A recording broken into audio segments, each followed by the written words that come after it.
Hey gang, Schlocktoberfest is about to get medieval. On what, I don't know. With a review of the movie Dead of Night. The movie opens up with some old man at an auction who's trying to buy a box that seems to be something very important. He buys it for about around, I think, $550, and well, what happens is that once he opens it, he kind of realizes maybe he got ripped off because he pulls out a couple of snow globes, but then he pulls out this weird-looking crystal ball-like thing, and, well, it falls to the ground, and while having an argument with his wife on what it looks like to be an old answering machine / intercom, I'm not really sure what it is, she goes to check on him right after it appears that somebody's going to get him, and well, it looks like he was crushed to death by a file cabinet. Then we cut to our main hero named Marla, who's at a party, and her boyfriend Jackson is wanting to have sex with her. But she says no friggin' way. So, and we all find out that Marla has a magical amulet necklace given to her by her mom before she died. And she says that the magical amulet necklace will protect her. Well, it doggone well better, because later on in the movie, a bald guy in a gym who apparently got done with some sort of a shower is possessed by the spirit of the night. Yes, we have a spirit night happening. How in the world he was able to kill some poor old man with a file cabinet, I have no clue.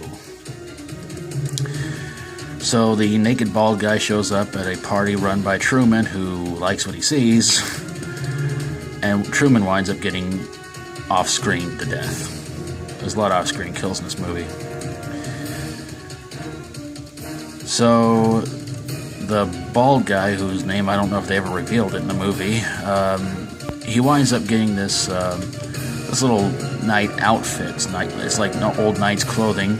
Puts it on, goes to a miniature golf course, and sees a woman that apparently is an evil queen, and she tells him that he must get the amulet back from Marla, or he will never be able to cross over to the other side and be with his one true love. Well, it's a slaughter fest, people getting killed off left and right, and it finally winds up back at the miniature golf course, where Jackson proves that he can still be a gentleman, and he almost wants to sacrifice his life for Marla. But Dead Knight, Dark Knight, whatever you want to call him, well, let's call him Dead Knight, decides that he should not be killed. He raises his sword in the air, lightning strikes it, and he winds up becoming pretty much nothing.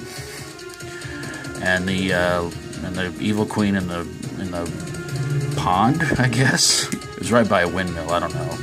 I don't do miniature golfing very often. Kind of diminishes. Marla and Jackson decide to... Marla realizes that Jackson really is her knight in shining armor like she always wanted. And the movie ends with Marla and Jackson reading a poem at Marla's mom's grave. Yeah, that's it.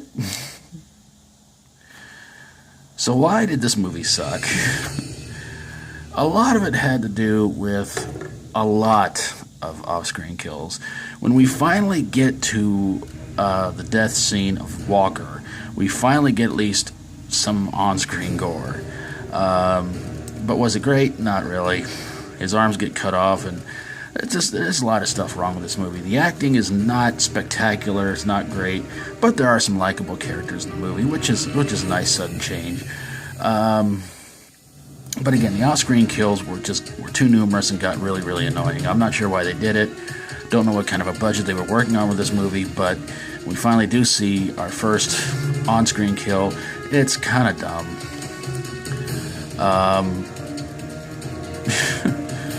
And then the second on-screen kill, this female cop gets her hand cut off, and you only see her for like a couple of seconds at one point, and then another point, you're kind of like, wait, she was a cop? Well, she's not going to live much longer.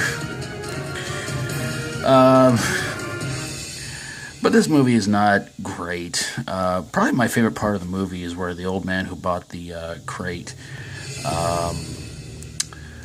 is arguing with his wife, as I mentioned before, and he says something along the... because his wife's wanting him to come to to have dinner, and he says something along the lines of, "I'll be right there, love of my life." I admit I laughed at that part. I was like, wow, that's an angry compliment of love. But again, you're not going to really get great acting out of this movie or great gore or anything like that. But if you want to check it out, it's on the Kings of Horror channel. And if you have seen it, love to hear from you guys in the comments below. But there you guys have it, a review of Dead of Night.